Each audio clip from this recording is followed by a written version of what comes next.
From a combat perspective, I always, and I still feel like the meat and potatoes of any God of War game is combat.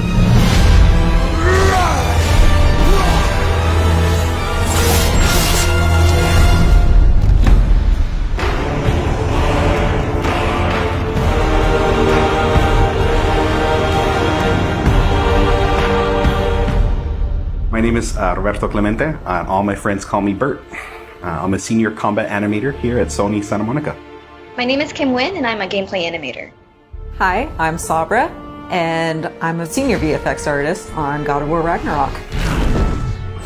My name is Grace Pan, and I'm a gameplay animator in God of War Ragnarök. Hi, I'm Stephen O'Hara GBA, combat designer on God of War, and I create interesting and memorable creatures that players like to attack and defend against. As an animator, you gave life to characters. You make them move, you give them personalities, you give them weight.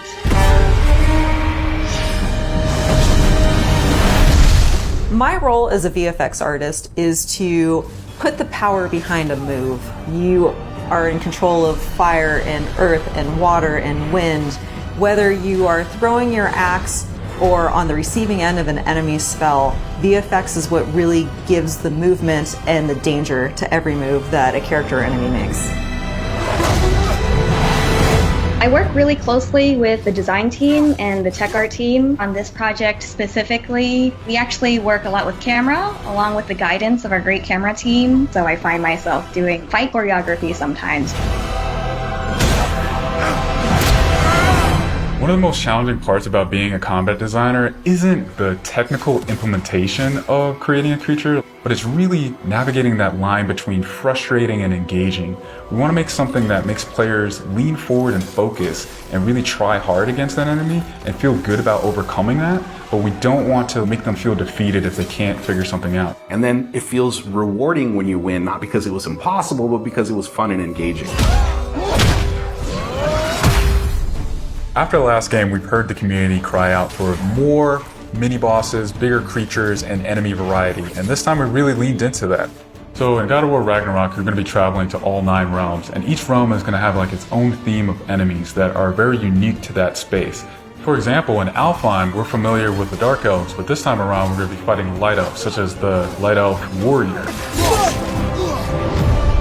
One of the key learnings from the last God of War game is we don't have to think about the camera and how close combat is going to feel. We already have that knowledge, so we can build upon the close camera that we have, and we can iterate on enemies, creating more interesting scenarios.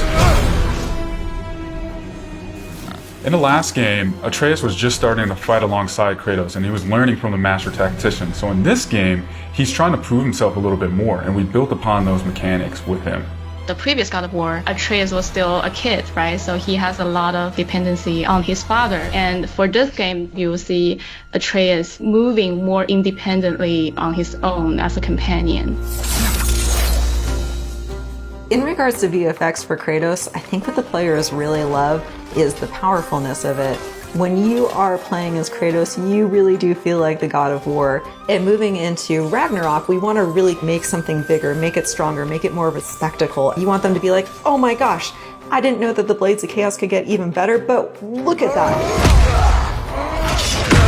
So as Kratos gets more powerful, he's going to have access to newer combos and newer abilities that will increase the combat depth of each weapon. For the Blades, one of the moves that I've really enjoyed from previous God of Wars is the combat grapple, and we're going to be bringing that with a new twist. I'm very excited for players to try the blade grapple traversal moves. That brings so much more speed into the movement and the dynamic feel to it. One of the ways we've expanded Kratos combat this time around is we've given more utility and choice to his shield loadout. If you are a parry person, you could really go for a shield that gears towards parrying. If you're a big blocker, then you could choose a shield that will really match your playstyle. One new mechanic or element that I'm really excited about is these combo finishers. Building up the stun meter this time around is going to lead to different ways to basically decapitate the enemy. You're going to be able to choose, which weapon you want to have when you kill a guy. Another feature that we've added for Kratos is his new pre-fall attacks. You could jump off a ledge, and if there's an enemy below you, you could slam down on him. There's such an emphasis on verticality in some of these fights that it's super engaging. And as Kratos, now that you have so much mobility and that you can also take advantage of that verticality, I think it just adds such another interesting layer to a fight.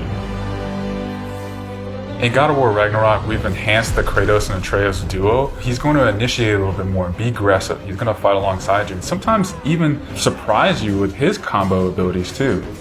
Some of the new expanded companion actions that you'll see Atreus do leverage the fact that he's older now, he's bigger now. And he's different from Kratos, so his magic has a different flavor. Not only that they fight side by side together, there are also a lot of mini games and player interaction moments. For example, like the puzzle systems and the set pieces. You definitely will see a lot more collaborations between father and son.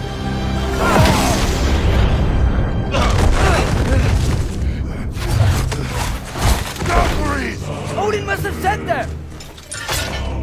There's so much that goes into building a big set piece.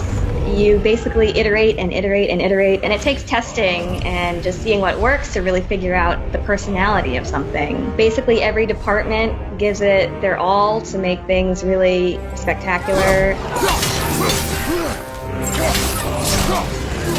There were a lot of different times that I would look back at God of War games just through the ages. Before 2018, there were so many amazing, huge boss fights and set pieces that it was a huge inspiration for me on my time on this project.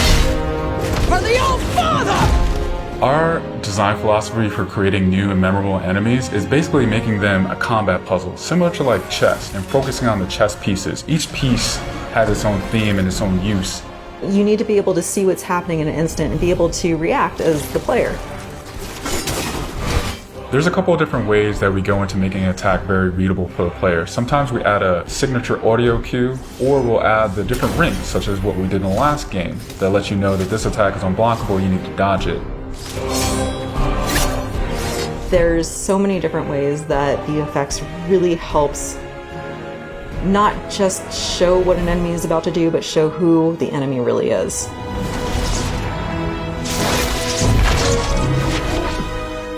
Everything you design has to be surrounding the essence of the character and a story. It's what makes it believable and memorable in the first place.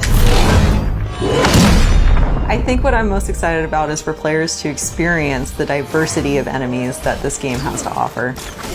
You will be fighting everything from small little creatures to things that will take up the entire screen.